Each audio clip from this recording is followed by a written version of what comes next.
Hello, welcome to What's On, where we're going to be talking about films and stuff. I'm Billy Ray. I'm Ellie. And I am Tom. So, in this podcast, we're going to be talking about new release films, going to do a bit of analysis, talk about what we thought about them. Just generally, what's on? So, we've just seen Avengers Infinity War, which is a pretty big talking point right now, so we're just going to dive into that straight away. And just from the start, I'm just going to say that, obviously, you should know that this is a film that is coming out after 10 years of build-up. And if you haven't seen previous Marvel films, you're not going to know what the hell's going on here.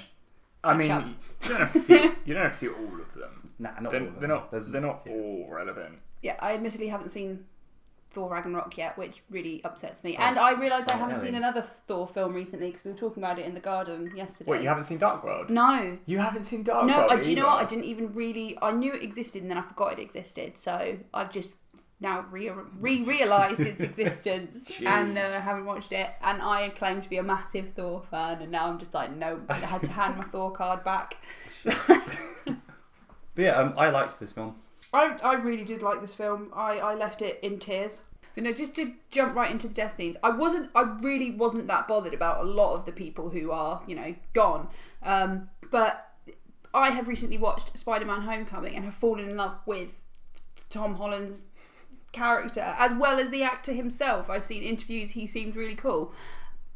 Nobody else got me until he spoke. I was bawling. I was really trying to hold it back as well because I was sitting next to Tom and Billy, and then to my right there were these two people who I didn't know, so I was just like, mustn't be seen crying in public. Oh my god, I'm crying, and it was just falling down my face. And then I found out later that he'd ad-libbed that was just him, and I'm like, for fuck's sake, Tom Holland, why are you doing this to me? In all fairness, that was really emotional. No one else really made too much. They weren't really that bothered when they realised they were fading away, if they realised it. A lot of them made kind of like a joke out of it. It really looks like, for me, the best reactions were Mantis, because obviously she could feel it happening before it happened to her. She says, I think something along the lines of something terrible is happening. Oh. Something bad's happening. She can feel it everywhere. She can feel it happening around the universe, But and then it happens to her. So I don't know if she could feel it happening to her or feeling it happening to everybody else. Oh yeah, because I completely forgot about what she said actually. Yeah, I think she's one of the first people to fade in their group. Yeah, because obviously by that point in the film they're separated. So what is it like? Tony Stark, Spider-Man, and the Guardians, the Guardians of the Galaxy, minus Gamora, who's already dead. Rocket, Gamora's already dead at that point. But we will get to that. Rocket and Groot at Wakanda as well. And they all faded because they were with Thor. So and that's sad. What you told me, you found out what Groot's final words. I was going to say the three people that got to me. It's Mantis, Spider-Man, and after reading about it, Groot. What do you mean? So I don't know if you know this. Everybody else gets Groot's lines as "I am Groot," but Vin Diesel gets Groot's lines as what Groot actually wants to say, just to fuck up the actor. What Groot is saying, so that he can give a proper inflection to it. So when he's fading away and he says to Rocket, "I am Groot," in the script it actually says "Dad." I didn't know that. That's rather sad. Which is awful, because as I was saying, as we left the cinema, do you remember when Rocket's now had to watch him die twice? Yeah, twice. I think it's actually It's clever. It's clever, yeah, of course. He needs to know what Groot has got to say to put the proper inflection in it, and he's really, really good. Surprisingly good for him being Vin Diesel. I don't think he's an amazing... I didn't think he had the emotional range that he has. But with 3 words. With 3 words, he's putting across actual emotion. It's kind of impressive. Like the scene on the ship, the Guardians of the Galaxy are introduced, and you see teenage Groot for the first time. And Peter Quill, Chris Pratt, tells him to get off of the video game, and he gives the proper snarky, "I am Groot." And Drax is just like, whoa. It's perfect. Someone grew some acorns. I love Drax in it. Everything I've seen him in. Batista, isn't it? Dave Batista, yeah. Yeah. What I've seen him in with Guardians of the Galaxy, I have really fallen in love with his character. Particularly, I know you haven't seen the second one, but everything he does is just so quotable as well. And I am obviously one of those horrible people who will quote films back at you because they're hilarious and I'm not a funny person. So oh god, his. Are you talking about the? I think you're thinking of the scene where he thinks he's mastered the art of standing still. Well, yeah, and he's just you cannot see me. And then Mantis, his new bestie, comes in and he's just like, "Hi, Drax." Damn it! Oh, he's so heartbroken. He does have the best. He has the best lines in the second Guardians of the Galaxy film. Ah, my nipples. They really played the comedy up in the second film for him, and again in Infinity War, they gave him really good lines. As a Dave Bautista, you probably don't know a lot about Dave Bautista. I know a lot about Dave Bautista because I'm a massive Dave Bautista fan. Have been since I was a small boy. I had no idea he could act. Because whenever he used to speak on the microphone and in the WWE, he always used to bore me. But he's amazing in that film. Like, I don't know if it's just the writing or him, but it's kind of incredible. Whatever's going on there, it's good. I like it. It's good. More of that, please. Definitely more of that. Well, we are getting another Guardians film, so we will get more of that. You need to watch the second one because honestly, I do. I thought it was hilarious. We did have to break it down because we watched it very late at night. Oh yeah, we watched it in 2 sittings. Yeah. So luckily, we have more Guardians coming. We have more Spider-Man coming. Yeah. Which is great. Which kind of leads me on to something else because they've confirmed future films. It kind of a lot of people feel like that ruins the experience and the ending. Basically, the thing is though, is this could be a proper flip flop, right? Where they have all of these future films advertised, like for example, Ant-Man and the Wasp, right? Ant-Man not in Infinity War at all. Probably because they're filming Ant-Man and the Wasp whilst they were filming Infinity War. Yeah. But I assume that's going to happen before the Infinity War. The new Spider-Man film that comes out, you never know, that film could actually be about how he got his powers and they could do the origin story again and just have it be a prequel to Homecoming. It might not even be a sequel. But from what I've seen, it looks like he's wearing an Iron Spider suit. Yeah. It kind but that could flash forward then to the... Although Marvel are very good at deceiving the audience. Yeah. They leaked a picture from Infinity War with the Guardians of the Galaxy, including one of the characters that had died in Guardians 2, just to throw everyone off the scent that he's going to die in Guardians 2 before Infinity War comes out. They also released a video clip of the big fight at Wakanda, right? Yes. They released a video clip of that in the trailer, and it's the Hulk. Oh yes, they did, didn't they? He's running behind them. But in the film, he wasn't in He's in the Hulkbuster. They like to deceive the audience. They do like to deceive the audience. These upcoming Guardians and Spider-Man films might not be sequels. We never know. Or they could be sequels to those films, but before Infinity War somehow. They are playing with the timeline. The timeline doesn't make sense. Thor Ragnarok, right, comes. It follows on immediately into Infinity War. Oh yeah, it does. Because there's a post-credit scene in Thor Ragnarok which shows Thanos' ship coming to a ship that has Thor in it, right?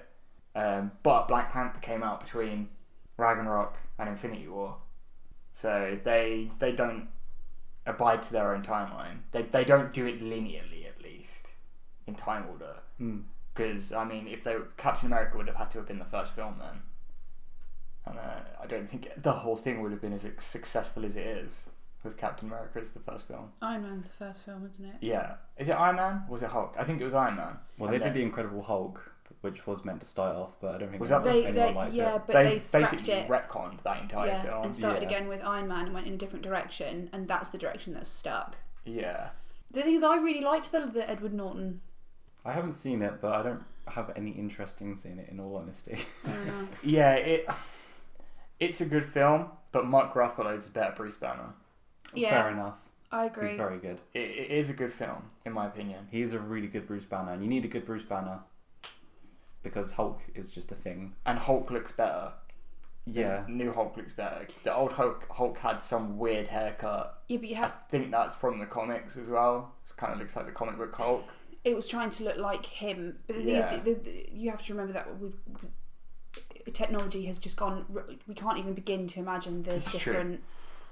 How it like you can now have people with, it's just insane what they can do. Literally, if you just look at from the Eric Bana one to the Edward Norton one, I know you haven't seen it, but you have.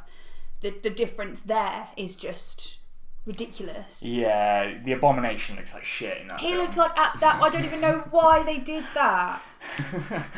It was just ridiculous. The fight wasn't even that good either, really. This is a really good point.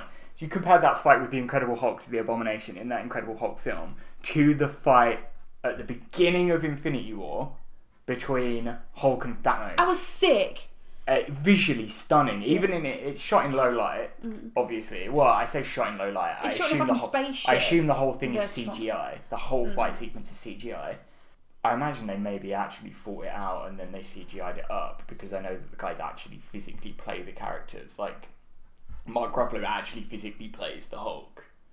So I imagine that's what happened. But when you compare the two fights, it looks so good in comparison. And I guess it's 10 years worth of technology improvements, but... Oh, that's a good segue. Talking of technology improvements, this is something I actually had a problem with in the film, right? Because it was a little bit out there for me.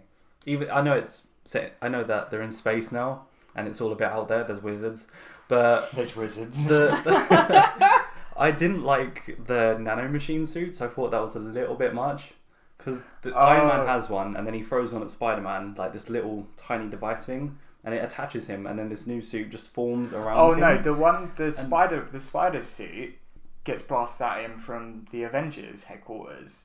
Tony Stark sticks something to him so that it tracks to him, and then the suit just wraps around him. So was it just Iron Man with the nano? It was just Iron Man but with the still, nano you suit. still don't like the nanomachines. That was a bit much. I was just like, okay, this is going way out there, but I'm not sure if I dislike it or if I should just go with it at this point. I think visually they make a point of showing Robert Downey Jr. as often as they can, I feel like.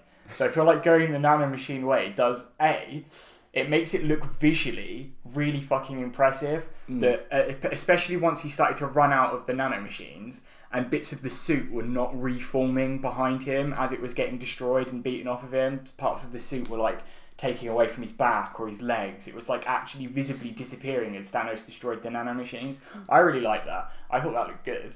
And it lets them show Robert Downey Jr.'s face, which they love doing. But I do get what you mean about it being a bit almost unrealistic even in this universe. Yeah, because there's always a technological explanation for all of the technology. But I think I'm just going to have to go with it now, because they just throw these things out there and it's like, alright then, this exists. Like, there's some crazy tech in Black Panther as well, which I know you haven't seen, but it's pretty fucking insane.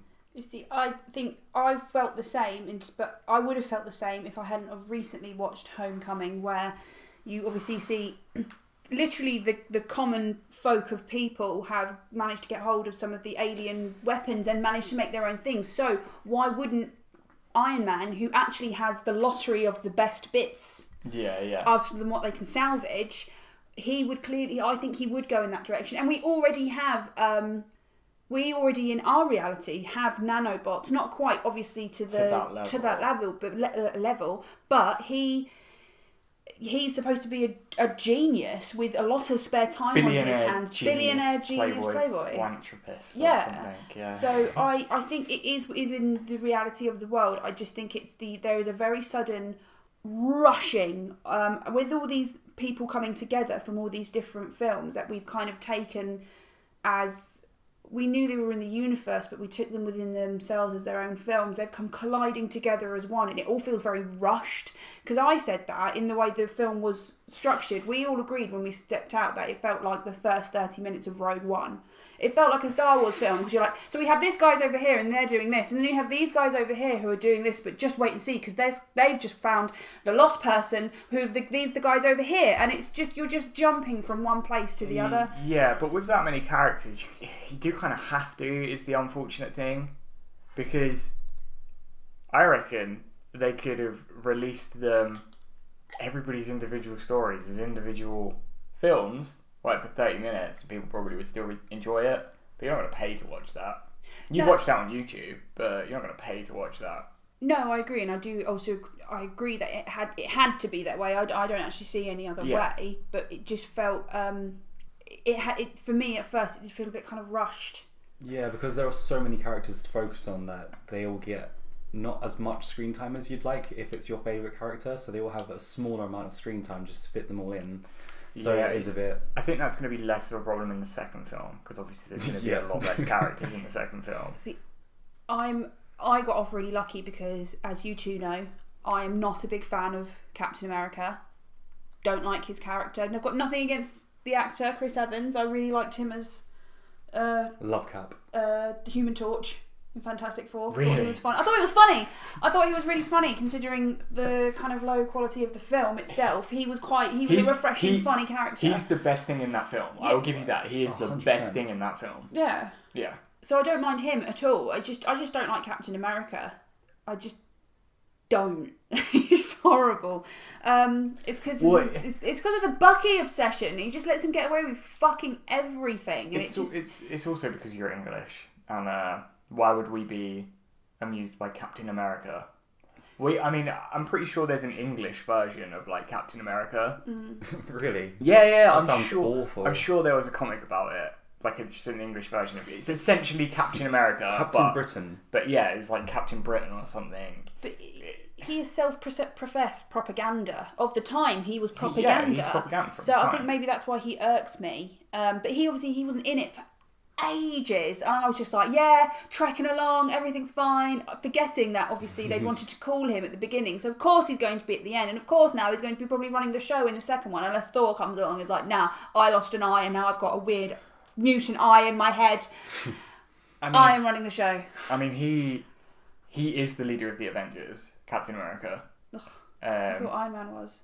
No, is it? I think it's either Civil War or Age of Ultron. But Iron Man specifically says to Agent Hill that he's the boss. I just, pay for everything. Okay, well now that has obviously splintered off. So yeah, they're two individuals. The Avengers has dissolved. The Avengers technically isn't a thing, but yeah, it's when they're all together, I would assume Captain America is the leader, but he's also the only one with war experience. Although speaking of him coming in like quite a bit into the film, he had a brilliant entrance. He did have a good entrance. Do you know what else I really liked? His look. He looked really good in the film. Like he did. He looked physically really good. His beard looked quite good. Oh, it was an impressive. He looked like he'd been somewhere. And but the new suit and the new shield, I actually really enjoyed that. He looked more aggressive. Yeah, him and the team did look different, where they sort of in hiding. I was going to say Black Widow had blonde hair. He looked exiled. Yeah, he did. He looked like Captain America had gone evil, sort of. Gone rogue. He was wearing all black, but it was still visually the same suit. Like it still had the star on it, and yeah, he looks like Venom, Spider-Man, symbiotes, but like he's going through a hard time. He's not in his best state of mind. But it looked really good. It looked really, really good. Yeah. And that's the thing. Everyone in this film does get some great entrances. Even Thor, even if it takes like the entire film for him to get a good entrance, because he technically has two entrances and they both sucked. Because first he's hit by the ship. He's captured. And he's down on his luck, and Thanos has got him where he wants him. And then his second entrance, he hits the Guardian ship. Well, it's not until the end that he gets a good entrance. But yeah, everyone in this film did get a great entrance. So they really treat the characters well in that respect. I think with that, it would have been different. He couldn't have had a serious, like, I am here entrance in Guardians of the Galaxy, because... Not in Guardians of the Galaxy, obviously. With the Guardians. With the Guardians of the Galaxy, because they are a comedy troupe. So he has to come in. This literal god, is up against their window, going, with his fishness like that. Oh, that's quite clever actually, because Ragnarok is a comedy. Guardians is a comedy. It's like they're introducing all the comedy characters together first. They put the comedy characters together, and it's a good combo. We were talking about Dave Bautista earlier, and talking about the Guardians getting to Thor. There's the scene where Thor's lying down on the table and they're all standing around him, and Drax is like, "This is a man," and Star-Lord's like, "I'm a man." He goes, "No, you're a dude. This is a man." It's again best lines. Even then, Gamora came in then with his muscles look like some sort of mystic thread or something, and he's like, "Stop stroking him." Chris Pratt's just like instant defense mode. Defense mode activate. But yeah, they definitely paired. They paired the right characters up, because I haven't seen Ragnarok, but from what I hear, he's very funny in it, and he did really well. It's Marvel's first comedy, technically. Yeah, it's really funny. It's a comedy before it's an action film. I think it's more of a safe thing to have them together. If you think about it, they're both they're the space people from the universe. Yeah. Thor is from a different planet. He's not God. He's a demigod, essentially, but he's just an alien, really. Which is the same for most of the God. Their whole thing is that they're in space, you know? Cosmic. So put the cosmic people together it makes sense, but it worked logistically because they did that comedy film before. They proved that he was a good comedy actor, and then gave him more people to work with, and gave the Guardians him to work with as well, obviously, because there's a lot of good back and forths between them. Very funny scene. It's a nice transition from one to the other. It's a really good way to pick everybody back up after Thanos has kicked the shit out of the Incredible Hulk by that point and killed Loki. The coldest death scene I have ever seen in my life. Chokes the life out of Loki. Yeah, but he was being a dick. He's like, this is Thanos. He has beaten the shit out of all of us. I have this tiny knife. Like, this will do it. In a really sad, kind of demented little brother way. It was the best way for him to die. It was perfect. Oh god, it was.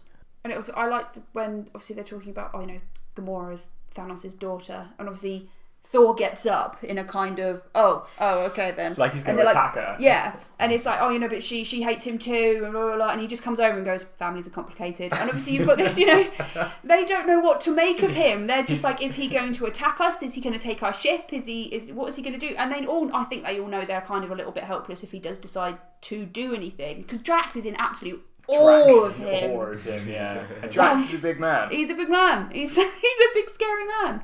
All right. I know I love Dave Bautista and Drax, but doesn't Drax feel a bit useless? Guardians of the Galaxy 1, right?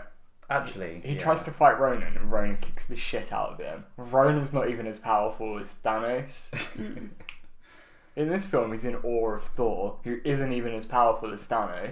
It just seems a bit useless. Not many people are as good as powerful as Thanos, though, are they? I guess I'm being a bit harsh. If we're being honest, most of the characters are pretty useless. No, but you've got a point. He does a lot less in the story than everyone. In all honesty, Rocket is very useful. Groot's pretty useless until he needs to start fucking people up, and but he's a teenager.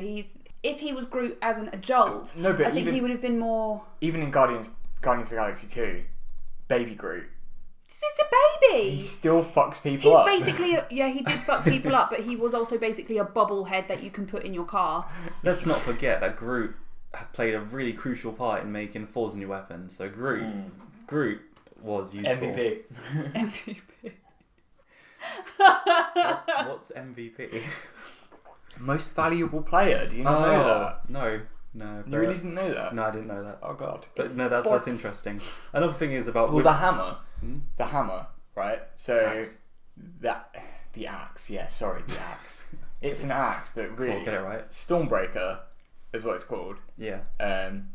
Yeah. The thing is you've seen what the actual comic book version of it's supposed to look like, haven't you? Yeah. The film version is an axe. The film version is an axe. The film version looks like a different weapon from the comics that I can't remember the name of, but it's used the same name. But yes, I think Stormbreaker, which is from another comic of a guy that, like, I think he fuses with Thor at some point, and then when they eventually split up, Odin gives him his own weapon, and that's Stormbreaker, and it's a tiny little hammer. Like, it's a bit smaller than Mjolnir, but this one's a giant axe. I think that scene where he comes in with his new hammer, when he uses because it has the power to summon the Bifrost, is that what it's called? The teleporting thing from Thor. And he teleports Rocket and Groot and himself to that. And I know you were talking about the entrances earlier, but we spoke about Groot building a hammer, and it made me remember this. When he comes down, he just zaps all of those things with lightning. I got chills watching that scene. Do you know when you ever had that feeling when you feel proud of somebody? I legitimately felt proud for Thor. Well, fair enough. He had 2 really horrible entrances. He deserved his moment. Everyone else got their moment. He deserved it. I felt proud for him. I was like, yeah, you do that, Thor. You kill all those. You kill all those stupid aliens. You do that thing. Big Brother Thor. Speaking of entrances and team ups throughout the film, there was a lot of dick measuring contests going on, wasn't there? Oh god, yeah, but Like, it was hilarious. Like with Thor and Star-Lord. Star-Lord, doing his deep voice, trying to big up to Thor, but also with Doctor Strange and with Iron Man. Stark, yeah. It was very funny. From what we saw of their confrontation with Thanos, in my opinion, as much as I love Star-Lord, you're a fucking little boy. Like, my god. I mean, you think about the character itself. Like, he was stolen from his dead mother, or dying mother, by a bunch of space pirates who were supposed to sell him to a deity planet so the deity planet could steal his body. But they took pity on him. And didn't complete the deal, and that's why they get outcasted. Are you referring to the moment where he pretty much stops them from taking the gauntlet off of Thanos? Yeah. I thought so. I was Fucking really hell, mad. Star-Lord. I was really mad. Come on. All for Gamora, and it's like I get it that you love her and everything, but this is the universe in its entire existence. What is to stop him having the want one day and will to just get rid of it all? Well, yeah, I think personally they make it very obvious from Thanos having already done it to other people's planets. Like, he did it to Gamora's planet when Gamora was a very small child, and they show us that in the film. And then he speaks about Gamora's planet now is absolutely thriving because, from what he says to Tony Stark, that he wanted to do it on Titan, which is his home planet, and they didn't allow him, and now Titan's an absolute disaster area. He did it to Gamora's planet, and now these people are thriving. He genuinely thinks that by killing half of the people in the universe, he's doing the other half of the people a big favour and improving their quality of life enough to not matter that the other half of the people have died. Yeah, no, I know. I can understand why when he's obviously crazy, like legitimately obviously crazy, but it kind of makes sense to me. Yeah, no, I thought his thought process was very interesting, particularly from what you saw of him in the first Guardians of the Galaxy. From where you see him now.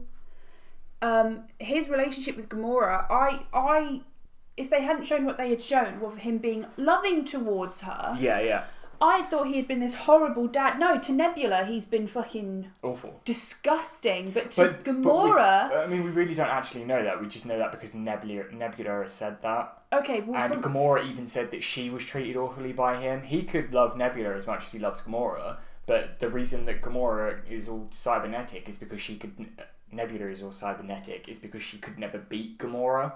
Okay. So he gave her improvements to make her better. Okay. So that she would have a better chance of beating Gamora. Okay. Well, from what we see of him in the film, when in the moment where where they're at the giant cliff, it's for the Soul Stone. Yeah.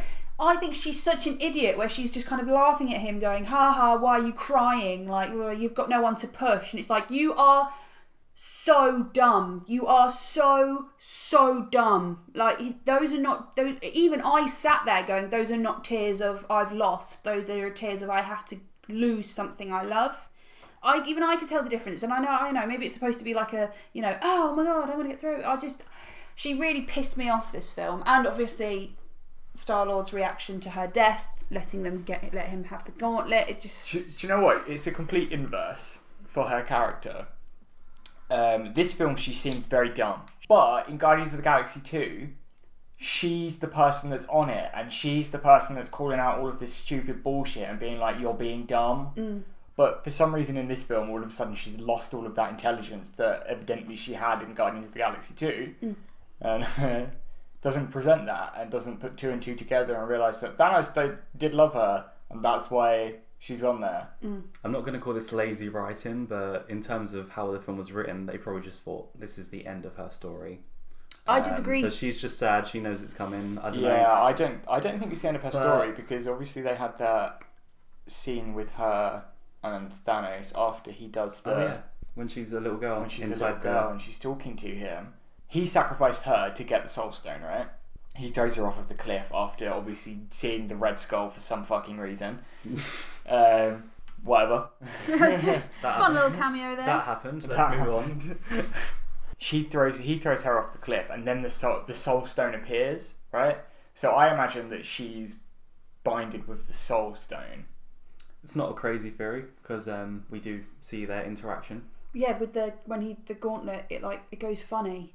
I cannot actually quite remember what happens, but he does the fist, and then the big sort of wave happens, and then he goes inside. He has a moment with little Gamora, and then it goes back to him on Earth, and the gauntlet's all smashed. Yeah, that's after he does the click. Clicks. He clicks. Oh, does he not do that? No, he doesn't do the fist. He clicks. He clicks to get rid of then everyone. The thingy happens, and then Captain America's like, "What did you do?" No, that was Thor, because he goes, "You should have taken my head." Yeah. And then he disappears. I think he has the moment with Gamora between clicking and Thor speaking to him, and then he disappears and looks all solemn afterwards. Yeah, it goes into his little portal. Yeah. Fucker. Well, make this messenger just walk away. He does what he says he's going to do. He's going to go to a secluded place where there's nature and look on a dawn of a grateful world, but it's not a grateful world at all. It's nothing but pain. The world is in mourning. The universe. We're in mourning as an audience. We're still in mourning. Yeah. I think he's a great villain as well, because we've had some really crap villains. The Mandarin. Oh my god. Haven't seen it, but I've heard about it, and it's just awful. Also, this is a bit controversial, but I didn't like Hela in Thor Ragnarok very much. I know you haven't seen it, but she kind of seemed like a PS2 baddie. Like, she just wants power. She seems like she was taken straight out of God of War. Yeah, she just seems like she wants power. That's her motive. Well, that's that. But with Thanos, he actually has all these motives, and we know he has emotions and he has feelings towards people. Like, he cares for Gamora, and I just think he's a really interesting villain. Yeah, he's definitely complex. He's a little bit, I know this is going to sound so immature, he's a little bit like Bender from Futurama. You don't actually quite, obviously Bender's a good guy, but there is, it's kind of like you don't quite know what something is going to make him do. I get but very immature. I get what you're saying. Formulation. It's kind of the opposite to Bender, because we shouldn't like Bender because Bender's a massive arsehole, but I really like Bender. Yeah, whereas we should hate Thanos. But I actually quite like him. But I kind of like him. Yeah, he's interesting. I do see where he's coming from, but you just can't do it. You can't be doing shit like that. It's intermission time. Time for refreshment. Let's talk about Xandar. Xandar, yeah. That's something you wanted to talk about, Tom. I wanted to talk about. Oh, it's the planet. You never take the time. This is important information, Billy. Keep up. Planets are dying. Yeah, but who cares about the planet names? Alright, Thanos. Okay, the name of the planet irrelevant. Doesn't matter. Carry on. The fact of the matter is that it's the planet. Oh, sorry, it's the planet, or for the first Guardians of the Galaxy film, right? It's essentially it's the planet where Star-Lord, Rocket Raccoon, Groot, and Gamora will actually meet each other on and get arrested on, and then get sent to that prison. It's also where they leave the Power Stone, which is the stone that Thanos has at the very beginning of the film. What do you mean they leave it? I don't remember Guardians of the Galaxy. They give the Power Stone over to the Nova Corps. Oh yes, okay, that was Infinity War. That's kind of gives them their freedom. Yeah, that's what they did to get their slates clean. They give them the Power Stone so that the Nova Corps can protect it and make sure nobody uses it for evil. Thor talking to the Guardians of the Galaxy just happens to offhandedly mention that Xandar was destroyed a week ago and Thanos took the Power Stone then. It's because they're talking about the gauntlet. Yeah. And they say we need to get to Xandar, and he's like, why? It's already destroyed. But it's literally... It's a pinnacle place. It's a pinnacle place in the universe. Kind of left a major plot point off camera there. Yeah. Exactly. It goes back to the point earlier saying that I wouldn't say it feels rushed. I would say more that the director's cut, which is probably going to be like 3.5 hours long, is going to include so much more and make the film more cohesive. But obviously you can't. It's a long film already, and it still feels like a bit too jumpy. I don't know what else they could have done, though, to be honest. I think they did a great job. I'm moaning, but I can't actually even be like, well, they could have done it this way. It's a massive project. Yeah, it's acceptable. It's acceptable for this to feel rushed and jumpy, because it's not really rushed and jumpy. It just feels it. It just feels it because there's so much to it. It is not acceptable for a film like Justice League to be rushed and jumpy. Well, that's a whole other conversation that I could go on for hours. I think Infinity Wars Part 2 will be better than Infinity Wars Part 1, because less characters, less jumpy. I don't know, I just feel like this film feels jumpy and like that because of all of the people, like we said, because of all of the people, and it will just get better. I think in the second film they just need to resurrect Spider-Man and I'll be fine. Bruv. I will be happy with whatever they choose to do, as long as they resurrect Spider-Man just straight away. He like comes back in from his little papery dust thing, like, haha, it was all a joke. I'm not an avid comic book reader, so I can't even imagine what's going to happen in the next film, to be honest. Yeah, well, what is going to happen is Captain Marvel, that's what's going to happen. Oh yeah, Captain Marvel's coming back for anyone that missed the post-credit scene. Mm-hmm. Which, oh my days, to wait for ages for. It wasn't mid-credit. It was not. I don't like it. It's acceptable to do a post-credit scene after the arty credits, but not after the boring, long, black and white list credits. Yeah, It's no. just wrong. That is wrong. That should be illegal. Like, you're just making your 2.5 hour film actually 2.5 hours. Yeah, it's unkind. It's not nice. It's 12 o'clock at night now. I'm very, very tired. Yeah, whoa. Yeah, I'm not as youthful as I once was. Nick Fury is sending what looks like an old beeper machine message to... Yeah, almost like a pager. And then when it's sent, the Captain Marvel logo comes up with some very epic music. I don't actually know anything about Captain Marvel. I've heard she's the Marvel equivalent of Superman, though. Yeah, she's the Marvel. She's essentially Marvel Super. You say Superman, but I guess you could also compare it to Wonder Woman, but more Superman. She's just marvelous. So she's going to come in. She's going to be OP as fuck. She's going to be OP as fuck. She's going to make Thor look like a bitch. I can't wait. Because Superman would make Thor look like a bitch, if we're being honest. Yeah. And Goku would make them all look like a bitch. Just saying it now. And they only really need to, because obviously there's going to be a Captain Marvel standalone film, which is supposedly based in the 90s. Yeah, based in the 90s. Where the fuck is she? Yeah, what is she doing? What is that like? She probably could be in another dimension. Probably some Hydra thing, if we're being honest. Like, it's another way to include Hydra. And Nick Fury already knows who she is. So obviously Nick Fury has had contact with her. Okay, well, where was she when the fucking aliens came down then? Yeah, where is she? Is she on another planet? Where was she during the first Avengers, when the aliens attacked New York and somebody sent a nuke to it and Iron Man had to deal with it, and this woman can fly? Okay, if she's been doing this so successfully, because you know when, oh god, it's not Jarvis. Vision? Vision, thank you. Jarvis. That's his name before he's Vision. Is it? Oh, Yeah, okay. I thought you just thought of a random name. No. I thought that was quite funny. When he's Tony Stark's AI, his name is Jarvis. Jarvis.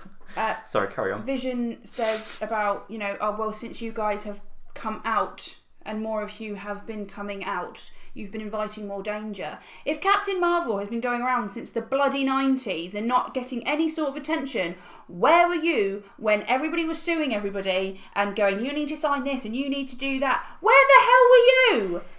She's like bloody Aang. We have questions, Captain Marvel. The Avatar, yeah, she's fucking frozen somewhere. Oh, we have a lot of questions for this film coming up. I'm excited for it. It should be good. Oh, I'm excited. We need to know where she is, what she's doing, who she is. Maybe she attracted a lot of shit. So she was like, I better leave the planet. Maybe. I don't know. Maybe she's not even on the planet. I mean, I think she's probably on holiday. She would have to be She's on holiday. Like, she's on holiday on a sunny planet. Just imagine her in the Bahamas and I would have to imagine she's on the planet, because as high tech as S.H.I.E.L.D. is, not that high. They had no way of contacting Thor whenever he was in. Yeah, that's Asgard, a good point. So she must be within proximity. She has to be within contactable distance, which we would only assume is on planet Earth. So I wouldn't imagine she was off planet at all. but the film should be really good. Then maybe she literally is on holiday. And Yeah. She hasn't got TV reception. Yeah, maybe she doesn't watch TV. Yeah. She's, you know. She's hiking in the mountains. Because these monsters have only affected like one part of the world. It's in all been fairness. New York, which is literally where everything in Marvel is based. Yeah, so It's the only place Good that for exists us. in Marvel. That and Washington DC. good for England. Yeah, we don't exist in that universe. It's like from that Pixar film, Monsters and Aliens or something. Monsters vs Aliens. Monsters vs Aliens. Yeah, and it's just like, here we are in America, the only place that aliens seem to land. It's already like, they just take they land in America, but then we kind of take it somewhere else. Like, Right, so I have a thought. We're talking about people being too overpowered.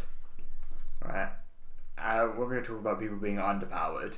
I felt like in Infinity War, so I think this is the first film this has happened in, but in Infinity War, I felt like Black Widow has been literally just relegated to a comedy character. yep, I agree. She's gone from being a complete badass to She's gone from being, in my Right. opinion, the most interesting character in Iron Man 2 to being, why is she even there? I agree. A lot of the characters felt like that with me, in all honesty. But again, maybe because there was just too much for us to take in. There are a lot of people on screen. Are we done with Black Widow? Like, is her story Well, done? no, because apparently she's getting a standalone. Apparently she's getting her own film, supposedly, which is supposed to be based before all of the S.H.I.E.L.D. stuff. So, like, KGB Black Widow, which would be cool. would be a I cool would like spy that. film. It's probably the only thing about Black Widow we haven't seen yet. Yeah. So that's probably all they could do. So, I would like that. I would like that. I like a good spy film. But I reckon, other than that, she's kind of done, isn't she? What else can she Like, do? all the original ones are done. Yeah, I would. The only person I think they'll keep maybe keep Thor on to come back occasionally, and Robert Downey Jr. to come back occasionally. Steady cameos for the Yeah, world.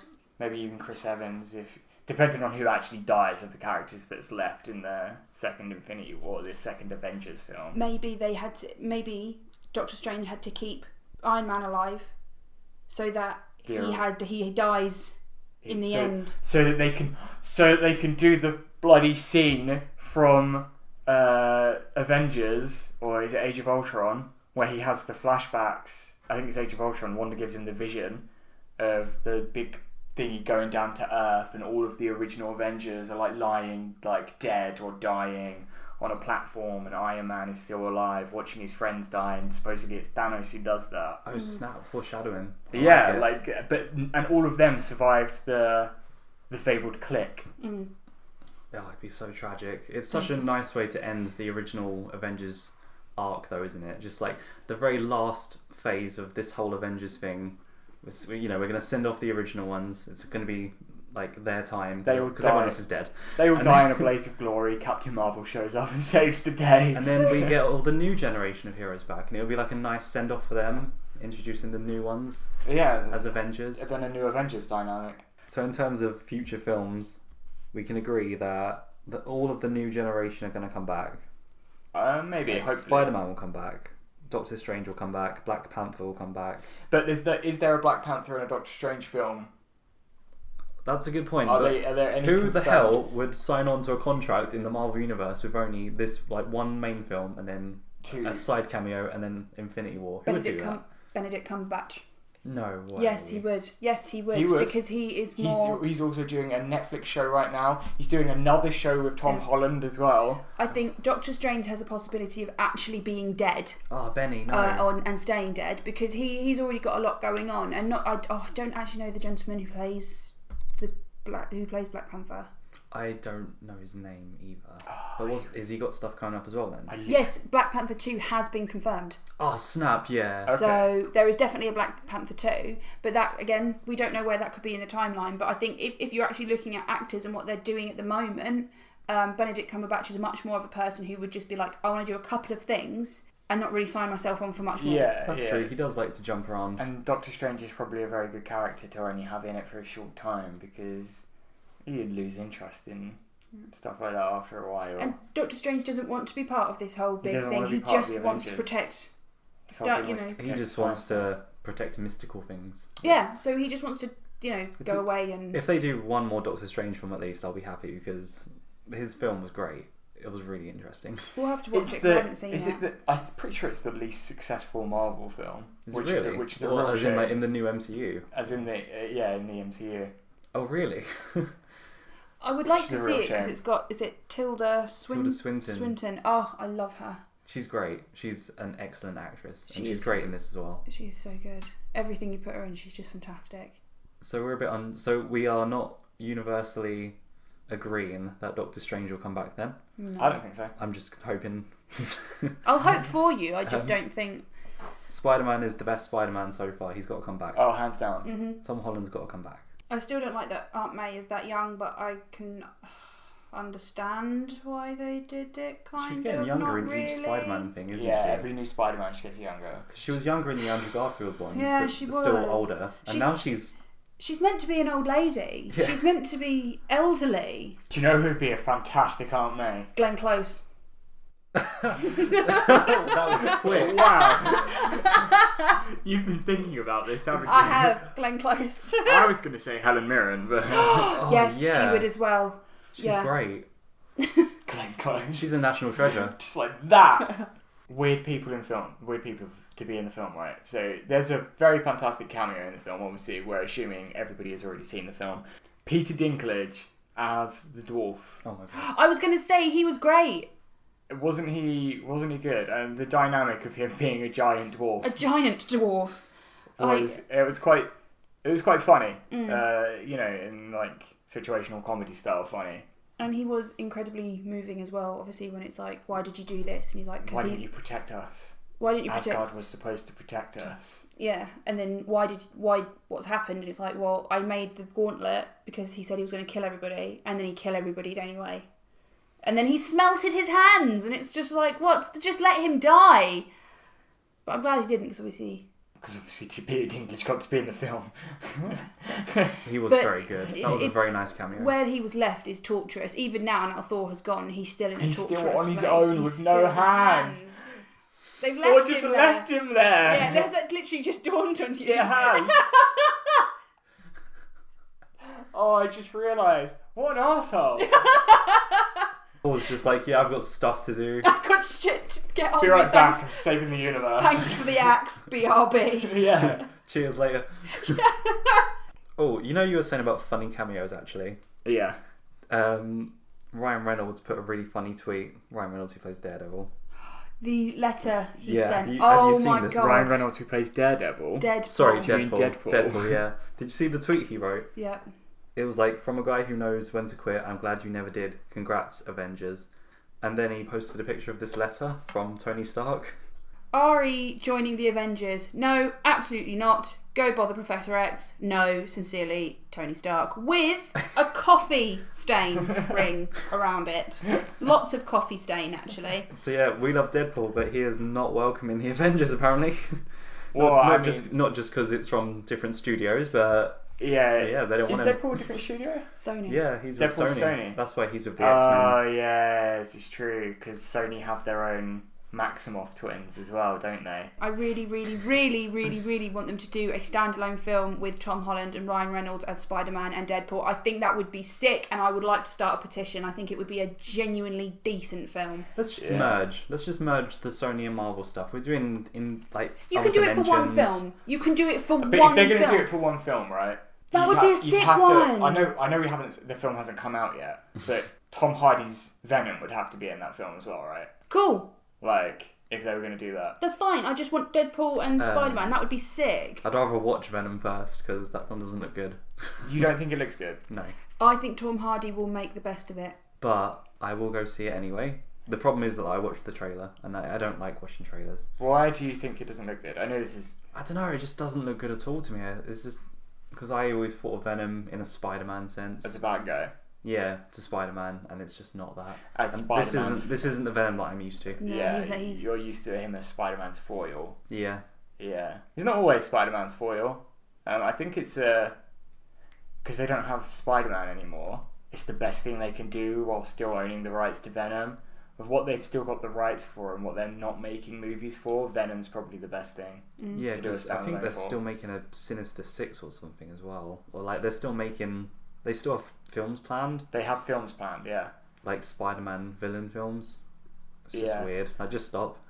I mean, weren't they supposed to be doing... I heard ages ago they were supposed to be doing like origins films for other X-Men. Well, Yeah, oh yeah, I they're doing don't the know. New Mutants.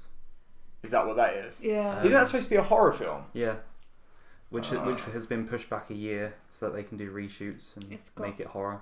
But yeah, Sony needs to stop being selfish and just give all the rights to Marvel and Disney and whatever. Just let them do what they gotta do. Let us have more Marvel MCU characters from these things.